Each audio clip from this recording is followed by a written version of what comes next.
What's up YouTube? Genie here, back at it again and welcome back to the channel guys. So today, re-reviewin natin ang isa na namang free play-to-earn game. Ang pangalan nito ay Dragon Master. Silipin natin yung website. Tingnan natin yung breeding nila din, yung breeding mechanics. Parang may version 2 na silang nilabas. And then, ipapakita ko sa inyo yung actual gameplay nitong play-to-earn game na to. Okay? Also guys, you may check the description below para sa lahat ng mga important links para dito. When you do your own research, pwede nyo i-click lang yon and then it will take you directly to their website. And then, also check nyo yung isa naming channel guys. It's all about cooking. It will be in the description as well. Ang pangalan ng YouTube channel na yan, The Cookerist. Alright, so let's go. Alright, so landing page ng Dragon Master, link will be in the description of the video para lagi kayong safe. When you click on it, it will just take you directly to the website, iwas phishing sites. Okay, so silipin lang natin yung kung ano yung mga dapat nating malaman dito. Syempre, yung white paper, silipin natin muna yan and then tignan natin yung marketplace kung magkano yung mga hindi free. Kumbaga yung mga paid NFT. Syempre, yung mga nagbabayad kasi yung mga nag-i-invest sa mga ganitong game, mas malaki na nakukuha nilang profit in terms of comparing it dun sa mga free-to-play. Pero, ang maganda kasi, pagka merong play-to-earn na free-to-play, pwede nating subukan muna, especially ngayong mga panahon na to guys, na ang crypto talaga nga namang hindi pa nakakabangon ng tuluyan. Maganda dyan, scout muna tayo and then tingin tayo kung ano yung mga pwede talaga. Yan, subukan nyo muna yung mga free-to-play na mga play-to-earn na mga pinapakita ko sa inyo. Try it out. Kung gusto niyo mag-invest kayo pero tread lightly. Okay? Wag all out. Kumbaga, konti-konti lang. Okay? Subok-subok lang muna. Pag talagang maganda naman ang returns, maganda at legit yung project na yan, ayan, pwede na kayong kahit papaano magparolyo. Pero, like what I always say, ROI muna, okay? Return of investment muna. Wag muna tayong masyadong mangate na mag-invest na malaki para makakuha ng malaki kasi siyempre, 'di ba? Kailangan safe pa rin tayo, okay? So, let's go. White paper tayo muna. Tingnan natin kung ano yung merong gimmick dito ng mga dapat ninyong malaman. Hindi na natin babasahin lahat to kung ano lang yung mga sa tingin ko pinaka-best na makita ninyo. Itong Dragon Master na to, ayan, tingnan natin. Welcome to Dragon Metaverse. Ang gimmick nito guys, parang yung nilaro ko is parang AI siya. Makikita din niyo mamaya pero parang nagtutulakan sila. Pagka naka-cross ka doon sa base niya, nababawasan siya. Pag naka-cross sa base mo, nababawasan ka rin naman. So ganun yung laro niya. And don't worry, makikita niya yung actual gameplay mamaya pag lalaruin ko yan sa Android phone ko. Okay? Android, iOS, available na yan. Then, breeding system, may breeding na din sila. Just like real-world creatures, Dragon Masters can breed to create new dragons. Players need to have 2 dragons to breed. Avoid hyperinflation. Each dragon has a certain times of breeds and uses them once when they breed. So the dragon cannot breed anymore once the number runs out. So katulad ng mga iba ding mga games na may breeding system, merong breed count. Once na-exhaust na ninyo yun or na-maximize na ninyo yun, hindi ninyo na siya pwedeng gamitin. So, cost, before talking out the probability of breeding quality and dragon, let's first understand the cost of breeding. Player needs to spend DMT, so yun yung token nila, and totem when breeding, depending on how many times the dragon breeds. So, ayan, may papakita ko sa inyo yung table, guys. Breed count, breed number, totem cost. The higher the breed count, the higher the cost it will be for you to breed it. Yan. So katulad din yung mga ibang mga games na may ganyan. Kasi, kumbaga, ano na din yan burning mechanism na din ng mga games yan para hindi nga to avoid hyperinflation. Katulad nga ni sinabi kanina. Breeding quality probability. Meron tayong sisilipin mamaya na isang yung sa breeding version 2. Ayan, silipin natin mamaya yan. Pero tignan muna natin kung ano pa yung mga iba. Expansion, design principle of Dragon NFTs, combination, collection, and dividend. Mutation, NFT inflation is a problem that most games encounter. Alam naman natin yan. Lalo na sa Axie Infinity na talaga nga naman ang SLP nila is grabe guys ang presyo. Hindi rin naman natin maano ngayon kasi sobrang bagsak talaga ng crypto. Once bumagsak ang Bitcoin, atakan yan. So sabay-sabay yan. Problema ko rin yan sa portfolio ko. I hope okay lang kayo guys. Comment down below kung anong balita, kamusta yung portfolio ninyo, meron ba kayong namamataan ng mga magagandang projects despite sa market situation. Ayan. And the concept of combined skill is introduced based on the dragon features. In normal breeding, 1 egg with random basic skill is produced by 2 parent dragons. In the mutation breeding, a second skill can be unlocked to the egg by chance, and the parent dragons would be sacrificed in the process. In this case, 1 rare dragon with 2 skills is produced by consuming 2 dragons, and the second skill is heritable. So yun yung parang additional burning mechanism para sa natin yan. Thus, the problem of NFTs inflation can be solved by 1 + 1 = 1. Ayan. Sino nagturo sa inyo mag-math? Ayan, 1 + 1 = 1. Okay, so there are pros and cons of implementing combined skill mutation approach. Inflation problem might be solved while the strength gap can be widened. So this could be one idea for the inflation problem, and our team would take future consideration on the implementation. So yan yung mga namamataan nila, and sa tingin nila kumbaga magiging additional ways of burning para to avoid inflation, and yun nga, yung to protect din yung yung price ng token, kasi para hindi sobrang bumagsak ng todo-todo. Okay? Diverse matches, ayan, arena, ring match, arena multiplayer match, and yung bonus, may maps, tribes, yung mga iba guys, kumbaga yung iba out na, okay, available na po, pwede nyo na subukan yan doon sa game mismo. Yung iba, kumbaga nasa plano na, and then ilalabas din nila yan eventually. Okay, so diverse match, tribes, so yan yung parang tribal alliance is critical to a successful game since it reflects a strong collective among the participants who have come together to develop something. Core tenet. Ano tong core tenet? Testnet ba to? Shared honor or tenet siguro. Common survival. Every Dragon Master player will be available to join or create a tribe in the future. Okay? So yan. NFTs rental market. Bayan, so dito yan makikita ninyo. Ayan, renting. Okay, so may gimmick siya. Renting supply, 358 teams seeking 868 users. So yun yung demand, supply and demand nila. Then tingnan natin. Renters, due to their lack of free time, players with a vast number of Dragon NFTs can rent them to boost their revenue. Tenants, and the tenant does not have to invest first. Instead, he or she can use the rental market to find the best renters, sharing the profits with their time. So alam nyo na rin yan sa mga previews na mga ni-review natin ng mga games. Halos lahat naman meron ng ganyan. Kumbaga may mga rental na, yung mga leasing mechanism. Kumbaga parang pinadaling pinadaling manager scholar, alam mo yun.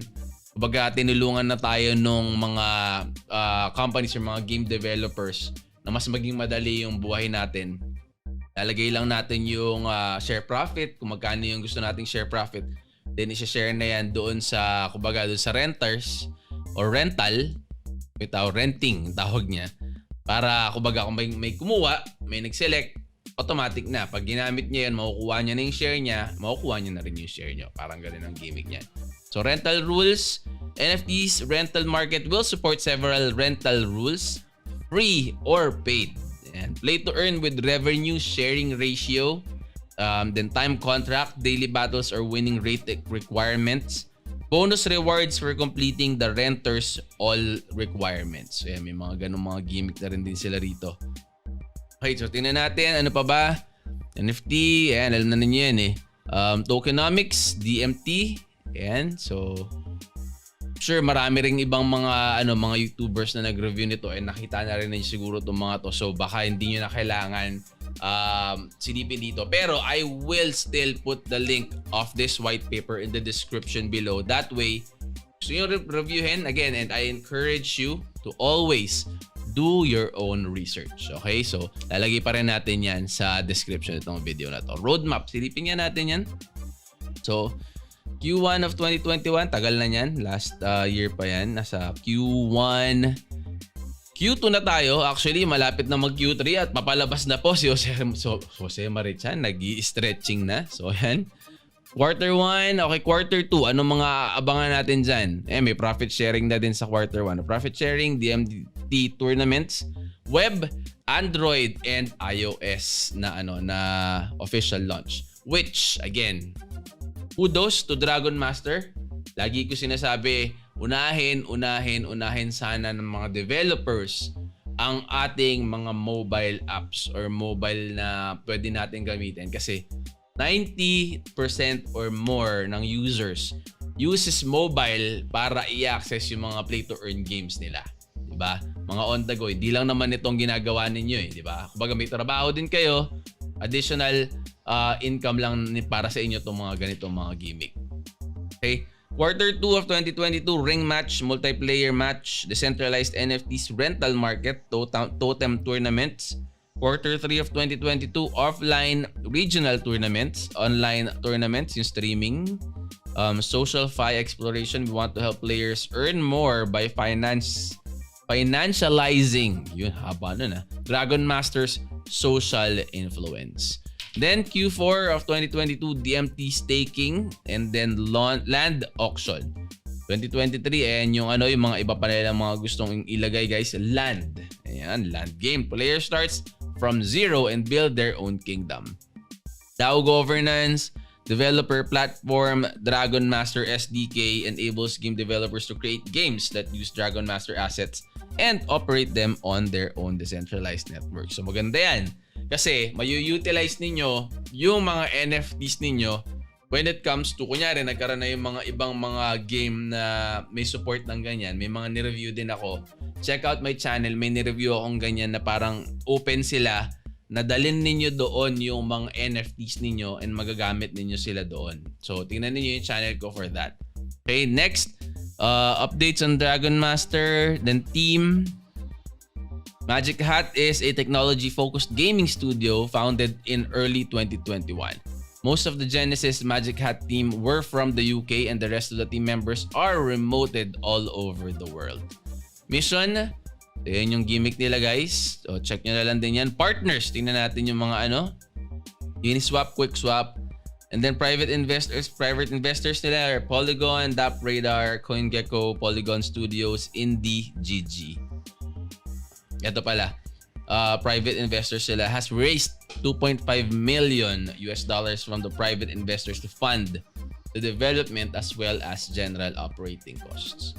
So yan, sana guys, bumalik tayo sa normal na gimmick ng play to earn. Kumbaga yung kumikita tayong lahat, di ba? Hindi naman natin kailangan kumita ulit ng milyon-milyonan. Pero last yung ganda ng mga hataw natin nun guys. Kung may babalik, why not, di ba? Pero kumbaga, yung maibalik lang yung sigla, di ba? Yung tanggalin lang yung fear ng tao na bumalik sa play to earn ulit. Okay na tayo doon. Okay, so yun yung mga get your wallet ready. So, yun yung basic naman yan. Connect nyo yung wallet nyo dyan and then marketplace, pwede kang bumili dito. Pero again, may free to play siya. So, papaita ko lang sa inyo kung saan kayo pa pwede, magkano yung mga bentahan dyan. Ayan guys, may mga B. Tapos makikita ninyo dyan yung size. Ayan, yung size. Makikita nyo mamaya kung para saan yung gimmick na yan pag nilaro natin yung So, makikita ninyo, hindi naman ganun kamahal. Ethereum yung nakalagay dito, $11, $13, and may $13 na small din. Then yung large, and may $15. Hindi automatic guys na extra large or small, yun, doon nakabase yung presyo So, ayan yung mga nakalagay dyan. And then renting, ayan yung pinakita ko din kanina. Community, guys. This is where you can do your own research. Okay? I encourage you to join their Twitter. Follow nyo yung Twitter nila, yung Telegram, Discord. Ayan, Discord. Dyan tayo marami mga sasagap ng mga announcements and updates. So, I would strongly encourage you to join their Discord para mas ma-update kayo dyan. And who knows, di ba? Yung mga airdrops, yung mga gleam na mga raffle giveaways, baka meron din sila dyan. So, tignan din yun yan. Next, more app downloads, light paper, white paper, DMT audit. Ito, tingnan natin yung ano guys, bago tayo lumayo at pumunta na dun sa gameplay mismo. Tingnan natin yung breeding 2.0 nila na ano. Silipin lang natin. So ito daw, pinakita kasi dito yung parang ano, breeding version 1. Original intention of the design in early days due to the relatively small number of dragons on the market. It was easy for whale players to take advantage of capital to monopolize a certain class of dragons. So in order not to completely give up breeding skillfulness, we designed the probability of a child inheriting its parent size and species to be 1 times higher than the probability of a non-parent. So tingnan natin, may diagram pa sila. Yan yung breeding version 1 guys. Yung breeding V2, ayan, tingnan natin ha. V2 solution, the original intention of the design on the premise of ensuring the safety of randomness, we will increase the importance of skill and at the same time will be accompanied by a new burning mechanism. We want to finally meet players' demands for all aspects of breeding. So, guys, etong ano pala, etong version 2 na to, yung breeding version 2, was from yung mga AMA sessions na ginagawa din nila. So, kumbaga naririnig nila kung ano yung sinasabi ng mga community. So, kung isa ka sa naglalaro na ng Dragon Master and nakakapanood ng mga AMA session, baka ikaw yung isa sa mga nagre-request na ganito yung gawin. Ito yung sagot nila para dyan. So, version 2 rules. About new egg, it's worth nothing that V2 will introduce a new egg NFT. The difference between the new egg NFT and the old egg NFT is as follows. So, old egg NFT, body size known. So, alam mo na agad kung ano yung size. Class known. And then, appearance is class of the child dragon. So, new egg naman, body size is still known. Class is unknown. Ayan. Parents inherit the classes of parents. Combination of colors and characteristics refer to the example below. So, ayan yung mga gimmick nila. Okay, principle of the design is to isolate investment risks to breeding enthusiasts responsible for researching breeding techniques, mass breeding, and supplying the market. There is no need to also bear the potential risk of breeding outcomes. The players, guilds choose their favorite new egg from the market according to their own needs. So yan yung ano. Meron sila guys na ano din in-implement dito parang yung ano, the more tokens na inilalagay ninyo dyan sa breeding, the faster yung hatching ng egg. Parang hindi naman nakaka-affect yung quality na makukuha mo. Siguro yung rarity or something, hindi siya affected. So yung ano lang, yung bilis lang. The faster lang yung ano, yung hatching.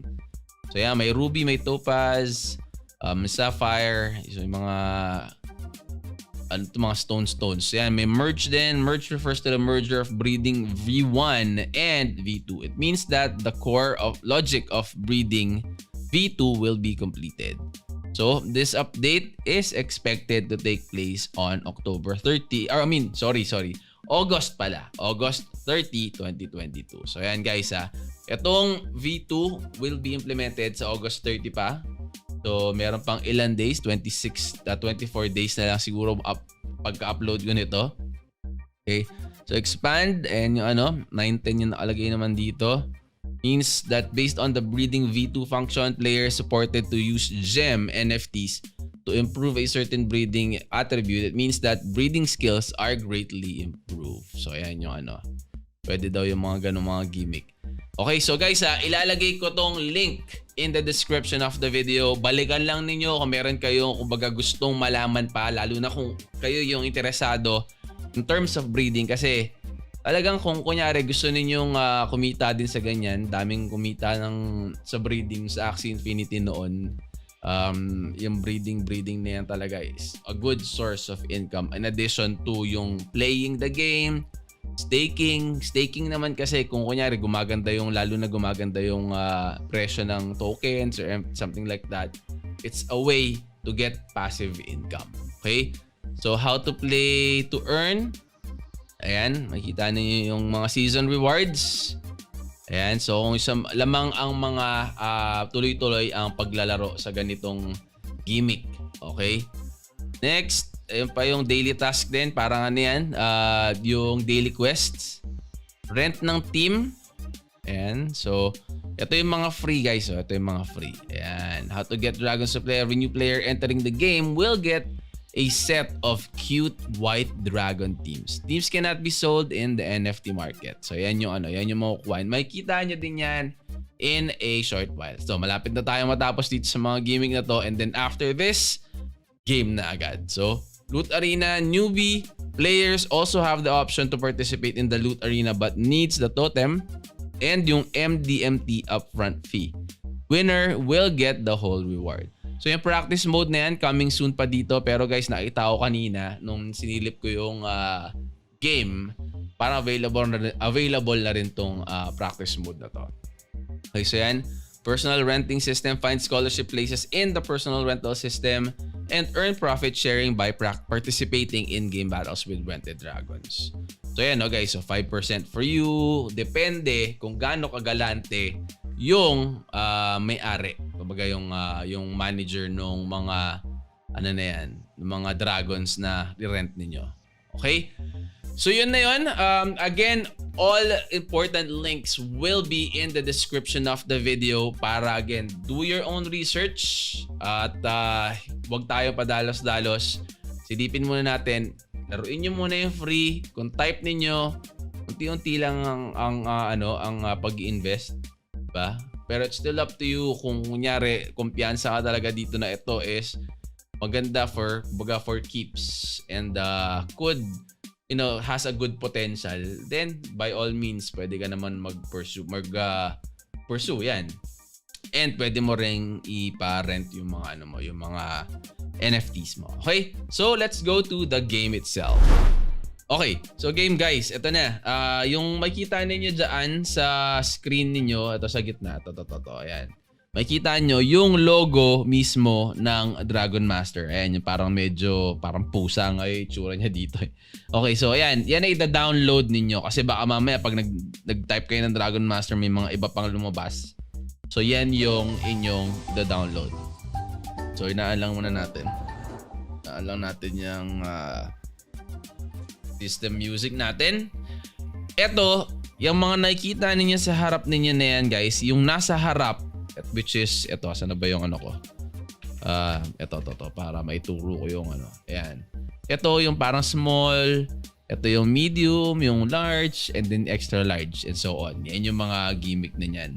So pag tinap ninyo itong itong more na to, ayan papakita niya sa inyo, Loot Arena, tsaka yung practice mode. So sabi ko sa inyo nga kanina, meron ng practice mode. Balik tayo. Battle lang tayo para makita ninyo. And then, before pala tayo bumattle, pakita muna yung mga ibang itong mga to nasa baba. Ay, hindi nyo na pala nakikita sa screen. Wait lang Akit natin ng konti ito para makita ninyo yung mga nasa, ayan. Talang natin siya ng konti. Ayan. Okay, so yan. Tanya na siya. May teams, may dragon, may task, may record. So yung dragons, ayan yung mga free guys para sa inyo. Okay, so may mga nakalock pa dyan na mga ayan diba? Ito yung mga free, hindi nyo po pwedeng ibenta yan, okay? So, tap nyo lang muna yan. Ibig sabihin, yan lang yung meron sa atin ngayon. Task. Ayan yung mga task ninyo na kailangan ninyong gawin.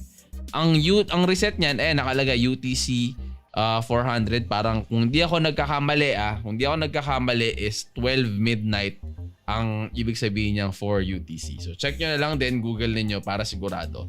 Special task is coming soon. And then yan, totem at saka yung DMT. Close natin yan. Records, papakita sa inyo yung mga games ninyo. So battle records yan. And then settings, tingnan natin kung ano meron dyan. Sound effect, music, shake. Ayan. So and log out. Makikita din ninyo dyan kung ano yung email address na ginamit ninyo. So may news, may farming. Yun yung mga gimmick niya. So, natin, yung teams muna pala, tingnan natin yan. Ayan, so wala pa tayong nire-rent. Ayan yung team natin. Okay, so battle. Battle tayo para lang testing. Ayan, let's go. Okay, so yan yung itsura niya. Kala mo ano bang tawag dito? Parang yung gawa din ng Supercell. Ayan. So dadrag nyo to, yung mga nasa kaliwa, eto mga nandito sa left side na to. Drag nyo lang sa ano yan, sa kung saan, lahat sila nandun sa ano. So, natin dyan yan. Kasi kailangan magtulakan sila guys. Ayan o, hindi tayo po pwede magpatalo. Jesus Maria Joseph. Yari tayo doon. Yari nila tayo doon guys. Ayan o, natulak. Ayan o, nakikita nyo nababawasan to. Nababawasan yung buhay natin pag natutulak nila tayo. Ayan, so lagyan natin dito yung large para mas mabigat. Mas malakas silang tumulak. Push nyo. Pa yan. Hindi na tayo nakausad guys. Mukhang matatalo tayo dito. Yari tayo. Oy. Tulak. Tulak. Anak ng pet sa'yo. Atay. Yari tayo guys. So yan, nakita nyo diba? Pag natutulak nila tayo papunta sa base natin, nababawasan tayo na nababawasan. So talo tayo doon. And defeat tayo. Nayari tayo doon guys Kanina okay na ano ko na, kumbaga natulak ko sila, natulak and then na-defeat ko sila. Pero itong game na yun, parang nayari tayo Sige, subok tayo ulit. Subok. So sana nakukuha ninyo yung ano, yung gist o yung essence nung gameplay niya. Ayan, so tingnan natin. Okay, lagay tayo dito and then lagyan natin ng medium. Ayan, may large tayo. Lagyan natin yan dyan. Then XL. Alo. Takas nila manulak. Grabe. Tulak mo yan. So, yari tayo dito. Yan, nakascore din tayo guys. Pero ang galing nitong ano. Lakas nila. Tayo. Large. Pero small yung lumalabas. Patay tayo na naman. Mukhang talo na naman tayo dito guys. So may 5 lanes siya. Tama yung ibang mga walang dumadaan Talo na naman tayo dito. Wala, hindi na natin masasabayan ng ganun lang yun XL. Yari. Medium. Wala, kahit XL, ang dami nila Yari tayo dyan, men. Yan, talo na naman tayo dun. 0-2. Okay, isa pa, last game guys. 0-2 na tayo Pero yun yung gameplay niya. Diskartihan lang din. Kumbaga meron kang pinapauna sa isang lane siguro na free. And then dumidepensa ka at the same time dun sa mga linya na meron siyang pinakakawalan para hindi nakakadiretso doon sa base natin. Okay, so ayan, ulitin natin. Tingnan natin kung mananalo tayo sa round na to. Ayan. Sana naman wag tayo mapahiya. Ayan, nayari na naman tayo. Nagpadala na naman siya nagpadala sa isang linya. Ayan. Tako po. Ayan, tulak mo. Tulak mo yan. Bahala kayo dyan. Sige, sabayan tayo. Lagay mo yung isang large dyan sa ano. Yan, lagay mo. Yan. Ako po, patay tayo dyan. Yari na naman tayo. Oy, lakas nila guys. Yari. Tayo. Natin yung mga natin dyan. Tropa. Puro small kasi. Puro small yung lumalabas. Talo na naman tayo dito. Oh my goodness. Yari. Olats. Galing. Nagpakitang gilas ang AI kung kailan nag-content tayo. So, yun ang yun ang gimmick niya. So, nakascore tayo. I mean, nakabawas tayo pero hindi natin sa na-defeat. Okay? So, yun si Dragon Master guys. Again, I would strongly encourage you to do your own research. Okay? Check nyo lahat ng mga socials nila. Silipin ninyo yung mga white paper. Silipin ninyo yung Discord nila. Yun yung mga, kumbaga, I would strongly recommend na yun yung mga puntahan ninyo. Yung Twitter din, kung may Twitter kayo, mas maganda. Follow niyo sila. And then, syempre, bago tayo magtapos dito sa content, dito sa video na to, I hope you would support our new channel. Ang pangalan nito is The Cookerist. It's a cooking channel. I hope mahilig kayo magluto, or hindi man mahilig magluto, mahilig kayo sa mga pinapanood ninyo, yung mga niluluto, yung masasarap na pagkain and all that. It will be in the description of the video. Link na siya para isang click nyo na lang. It will take you directly to the YouTube channel. I hope you would take time to subscribe and watch the videos para din masuportahan natin. And I hope it will also grow the same way yung channel natin na to nag-grow. Okay? So, yun na lang muna guys. I will see you on the next. Tingin pa tayo ng mga iba pang mga play to earn games in the future para mabigyan ko kayo ng mga iba pang options kung ano yung mga pwede ninyo silipin habang hindi maganda ang takbuhan ng Bitcoin. Pwedeng free to earn yan, or pwedeng investment na maliit lang or something na ganyan. Okay? I will see you in the next guys. I'm out. Peace!